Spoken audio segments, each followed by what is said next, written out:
გეუბნებით თქვენ მრავალ წინასწარ მეტყველსა და მეფეს სურდათ ეხილათ ის, რასაც თქვენ ხედავთ და ვერ იხილეს და ესმინათ ის, რასაც თქვენ ისმენთ და ვერ ისმინეს. და როცა ზეთისხილის მთაზე იჯდა განმარტოებით, მიუახლოვდნენ მისი მოწაფეები და ჰკითხეს: გითხარი, როდის მოხდება ეს, ან რა იქნება ნიშანი შენი მოსვლისა და საუკუნის დასასრულისა? იესომ პასუხად მიუღო მათ: ხიზლად იყავით, რათა არავინ გაცდუნოთ. ვინაიდან მრავალი მოვლენ ჩემი სახელით დაიტყვიან, მე ვარ ქრისტე და მრავალს აცდუნები. და იქადაგება სასუფეველის ეს სახარება მთელს ქვეყანაზე ყველა ხალხის სამოწმებლად და მაშინ მოიწევა დასასრული. აჰა, კართან დგავარ და ვაკაკუნებ. თუ იმე გაიგებს ჩემს ხმას და კარს გამიღებს, შევალ მისას და მასთან ერთად ჭამპურს, ხოლო ის ჩემთან.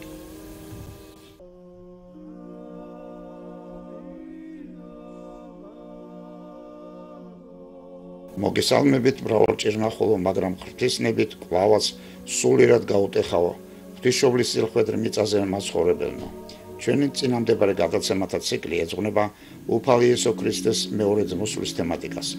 ბოლო ჟამიზე ადგომის სარსსა და ყველაფერ ამასთან მიმართებაში საქართველოს სულიერი მისიის საკითხებს.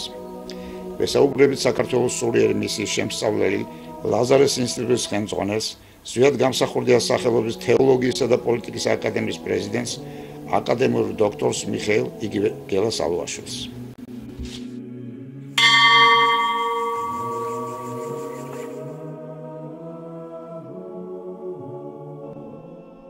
პოლიტიკური სურათის გაცნობის შემდეგ იქნებ გვენახა, როგორ არის ყოველივე ზემოთქმული ასახული ბიბლიაში დაფიქსირებულ ნიშნებში.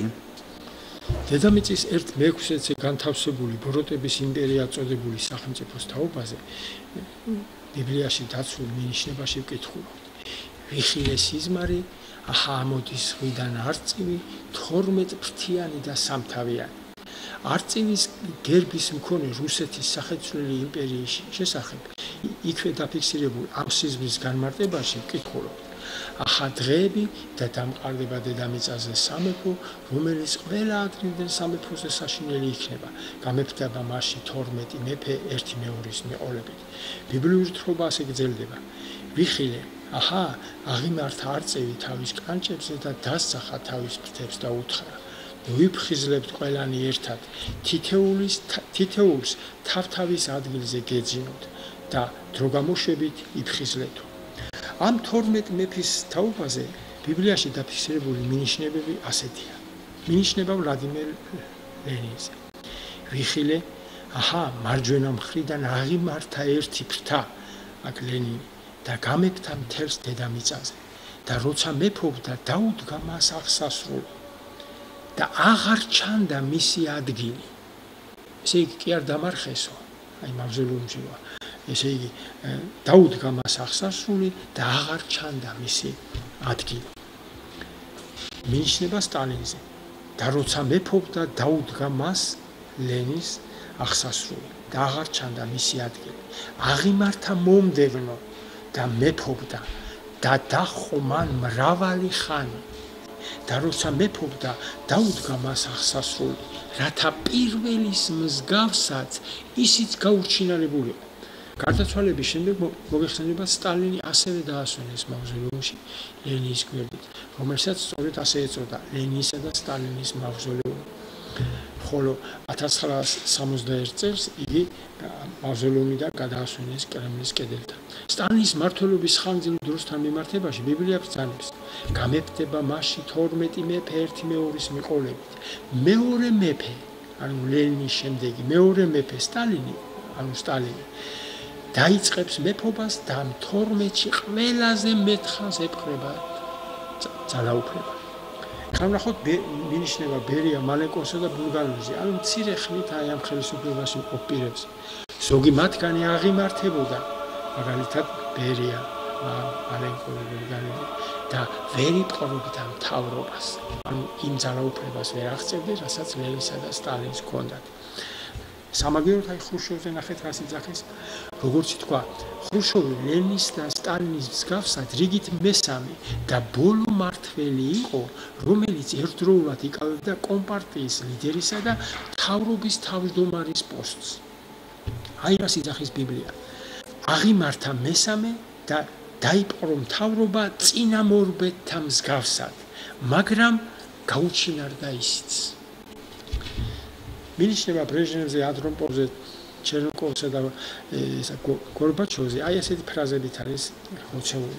ვიხილე, აჰა, რიგრიგობით აღიმართებოდა ფრთები მარჯვენა მხრიდან, რომ მათაც დაეპყროთ მთავრობა. იყვნენ მათ შორის, ვინც იპყრობდნენ, მაგრამ უეცრად უჩინარდებოდნენ.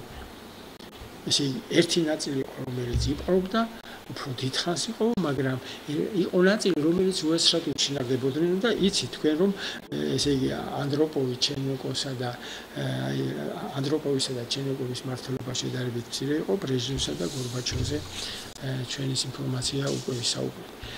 ბიბლიურ მინიშნებაში ამ 12 მეფის თაობაზე არსებული თხრობა, როგორც ითქვა, ორ ეტაპადაა გაყოფილი, სადაც ეგრეთ წოდებულ პირველ მხეცად საბჭოთა კავშირი, ხოლო მეორე მხეცად დსთ-მა ვაზრებული. ამიტომ მოდით ჩვენც აი ამ დაყოფის მიხედვით გავაგრძელოთ ჩვენი საუბარი. გამოცხადებისეულ ტექსტში ვკითხულობთ: დავდექი ქვიშაზე ზღვისა და ვიხილე მხეცი, ზღვიდან ამომავალი, 10 რქიანი და 7 თავიანი და მის რქებზე 10 გვირგვინი, თავებზე კი გმობის სახელი. აღნიშნული კოდი 10 რქიანი და 7 თავიანი ჯამში 10 მმართველზე მიგვანიშნებს, რომელთაგან 7 თურმე განსაკუთრებით გამორჩეულია.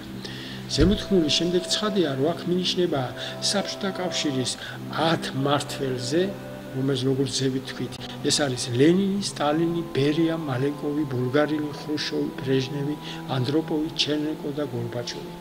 ამ სიიდან ბერია, მალენკოვისა და ბულგარინის გამოკლების შემდეგ, რომლებიც სხვადასხვა, ასე თქვა, ძლიერებით ფლობდნენ ამ მმართველობას, რჩება საბჭოთა კავშირი, საბჭოთა იმპერიის 7 გამორჩეული პარტიული ლიდერი. ესენია ლენინი, სტალინი, ხრუშოვი, ბრეჟნევი, ანდროპოვი, ჩერნეკო და გორბაჩოვი. სტალინის გარდაცვალებიდან საბჭოთა იმპერიის გრევისაკენ მიმართული პროცესი საბოლოოდ 1991 წლის მიწირულს საბჭოთა კავშირის დაშლითა და ახალი გაერთიანების ეგრეთ წოდებული დამოუკიდებელი სახელმწიფოთა გაერთიანების ჩამოყალიბებით დამთავრდა. თავდაპირველად 11 საბჭოთა რესპუბლიკის ბაზაზე შექმნილ დსთ-ს 1994 წლის 1 მარტს საქართველოს შეუერთა. ამდენად დსთ-ში გაერთიანებული აღმოჩნდა საბჭოთა კავშირში შემავალი 15 რესპუბლიკიდან 12, ანუ დსთ მოიცავდა იმ ტერიტორიას, რომელიც საბჭოთა კავშირის ეპყრა შექმნიდან, ანუ 1922 წლიდან, ვიდრე 1940 წელს განხორციელებული ბარტიისპირა ქვეყნების ესტონეთი, ლიტვა, ესე იგი ლატვიის გასაბჭოებამდე. აი რას ვკითხულობთ ამაზე ბიბლიაში. მასადამე თავდაპირველად 12 იყო და შემდეგ ვიდრე შეუერთებოდა ეს. აი რას ვკითხულობთ ამაზე ბიბლიაში. ასეთი ამის განმარტება. მისი, ანუ აქ სტალინი გულისხმობა, მისი მეფობის შემდეგ დიდი ბრძოლები წარმოიშობა და გადაიხრება სამეფო დამხობად. მაგრამ ამჯერად არ დაემხობა იგი, არამედ კვლავ თავის დასაბამს დაუბრუნდება. ანუ აქ არის მინიშნება 91 წელს უკვე დსთ-ს სახელმწიფოდ მისი გარდაქმნის თაობაზე. რუსეთის იმპერიის შემადგენლობაში 1801 წლიდან მოქცეული საქართველოს მიმართ არსებული ბიბლიური თხრობა ათეისტურ რწმენაზე დაფუძნებული სახელმწიფოს ჩამოყალიბებიდან იღებს სათავეს. 1921 წლის 25 თებერვალს მომხდარი საქართველოს გასაბჭოებიდან 70 წელს საბჭოთა კავშირი დაიშალა. როგორც არაერთის გვითქვავს, ბოლო ჟამთან მიმართებაში ერთ-ერთ გასაღებს წარმოადგენს სახარებაში დაფიქსირებული შემდეგი მინიშნება. და როცა ზეთის ხილის მთაზე იჯდა განმარტოვებით, მიუახლდნენ მისი მოწაფეები და ჰკითხეს: "გითხარი, როდის მოხდება ეს? ან რა იქნება ნიშანი შენი მოსვლისა და საუკუნის დასასრულისაო?" მოწაფეთა შეკითხვის პასუხად მაცხოვარი იქვე ასე ბრძანებს: "იხილავთ გაპარტახების სიბილწეს დანიელ წინასწარმეტყველის მიერ ნათქვამს, რაც წმინდა ადგილას დევს." წამკითხველმა გაიგოსო. დანიელის წინასწარმეტყველებაში კი აი ნახეთ რას ვკითხულობთ. მე დანიელმა წიგნებიდან შევიტყვე იმ წლების რიცხვი, რომლის შესახებაც იყო უფლის სიტყვა იერემია წინასწარმეტყველის მიმართ, რომ 70 წელი უნდა შესრულებოდა იერუსალიმის ნანგრევებს. იერემიას წინასწარმეტყველებაში იგავურად გვეუწყება, რომ ბოლო ჟამის დადგომის დამადასტურებელი ნიშნების ასაცხადებელი ქვეყანა 70 წელიწადი უნდა იყოს ჩრდილოეთი მეზობლის ტყვე. აი ნახეთ როგორ არის ეს ბიბლიაში ასახული. ასე თქვა ცაბაოთს უფალმა. რა კი არ გესმოდა ჩემი სიტყვა, ანუ აქ მინიშნება ვერ შევინარჩუნეთ 18-21 წლების დამოუკიდებლობა.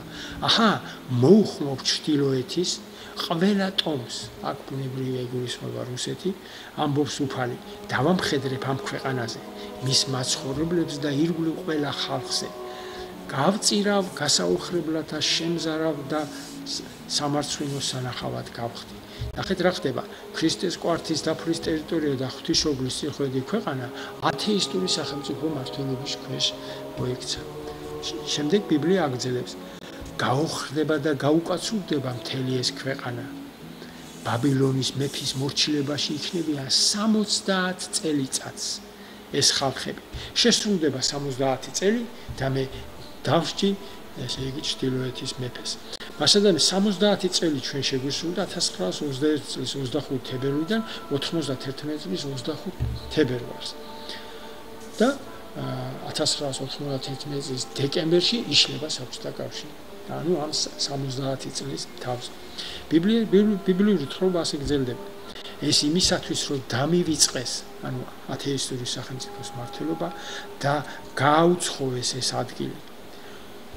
უკმევდნენ უცხო ღმერთებს კომპარტიის ასე ვთქვათ ლიდერებზე ლაპარაკი, რომელთაც არც თვითონ და არც მათი მამაპაპანი იუდეის მეფეები არ იცნობდნენ. ავსეს უბრალოთა სისხლით მთელი ეს ადგილი.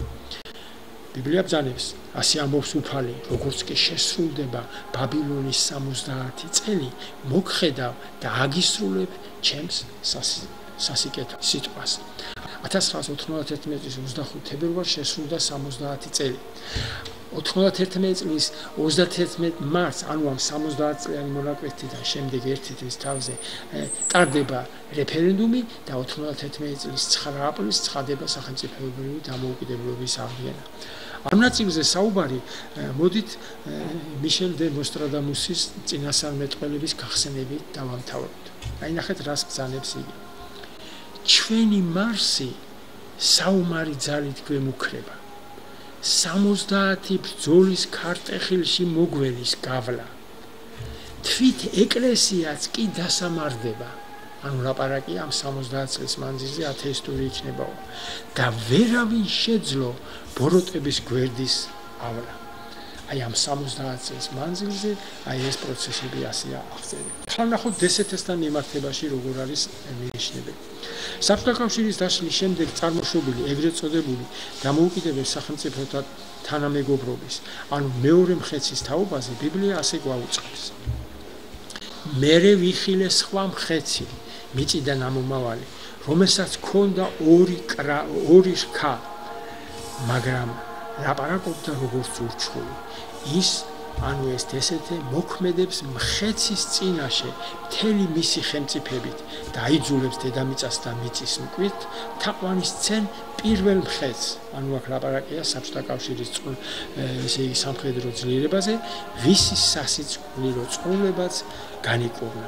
ანუ დაშლის მიუხედავად იმპერიამ კვლავ განაგრძო არსებობა.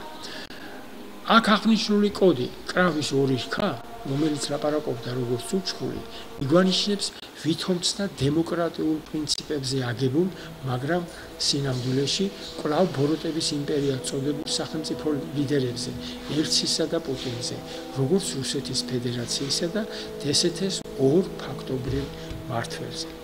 იმის გამო, რომ 2008 წლის აგვისტოში დსთ-ს მონაწილე სახელმწიფო რუსეთმა დსთ-ს მონაწილე მეორე სახელმწიფო საქართველოს წინააღმდეგ განახორციელა სამხედრო აგრესია, საქართველოს პარლამენტმა მიიღო გადაწყვეტილება დსთ-დან გამოსვლის შესახებ. 2008 წლის 18 აგვისტოს საქართველოს საგარეო საქმეთა სამინისტრომ დსთ-ს აღმასრულებელ კომიტეტს ნოტით აცნობა საქართველოს პარლამენტის აღნიშნული დადგენილებებისა და დსთ-დან საქართველოს გამოსვლის შესახებ. დსთ-ს წესდების მეცხრე მუხლის თანახმად დსთ-ს წევრობის შეწყვეტა ხდება წერილობითი შეტყობინების დღიდან 12 თვეში. შესაბამისად 2009 წლის 18 აგვისტოსთვის დასრულდა დსთ-დან საქართველოს გამოსვლის ფორმალური პროცესი.